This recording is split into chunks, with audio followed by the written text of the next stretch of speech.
2024 সালের শেষ দিকে নির্মিত হয় আদর আজাদ ও শবনম বুবলির সিনেমা পিনিক। বেশ কয়েকবার শোনা গিয়েছে মুক্তির খবর, তবে শেষ পর্যন্ত নানা জটিলতায় পিছিয়ে যায় সিনেমাটি। অবশেষে 2026 সালের ঈদ উল ফিতরে আসছে পিনিক। কি গল্প বলবে সিনেমাটি? রহস্য ও মনস্তাত্ত্বিক থ্রিলার ঘরানার মিশ্রণে নির্মিত সিনেমা পিনিক। দর্শক কখনো রহস্যে ডুবে যাবে, কখনো অনুভব করবে থ্রিল, আবার কোথাও পাবে আবেগের ছোঁয়া। গল্পটি শক্তিশালী, যা দর্শককে ধরে রাখবে শেষ পর্যন্ত, এমন দাবি সিনেমা সংশ্লিষ্টদের।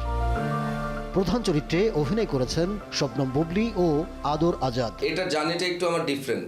যেরকম আমার হেয়ার করতে এখানে প্রায় 2 থেকে 2.5 ঘন্টা লাগছে, আমি এখানে লেন্স ইউজ করছি। তারপর হচ্ছে একটা এলিমেন্টস আছে, খুব সুন্দর একটা ক্যারেক্টার আছে, যেই ক্যারেক্টারটা আসলে স্ক্রিনে খুব ভাল লাগবে, সেই ক্যারেক্টারটাকে রেডি করতেও আমাদের অনেক টাইম লেগেছে।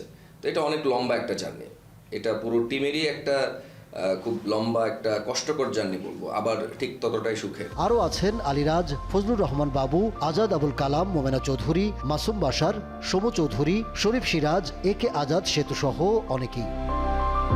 সিনেমাটি প্রযোজনা করেছে ইউরো বাংলা এন্টারটেইনমেন্ট। সহ প্রযোজক আছেন শিমুল খান, আর পরিচালনা করেছেন জাহিদ জুয়েল। পিনিকের যে গল্পটা, সেটা একটা জনার ব্লেন্ডিং গল্প।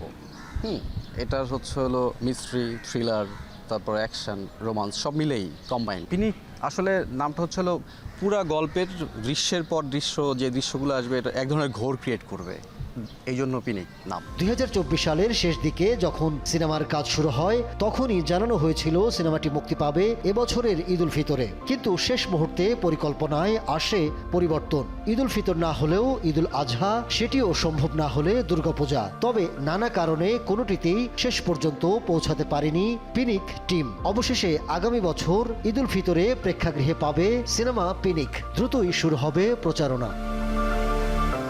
Ahmed Tauquir, showbiz tonight.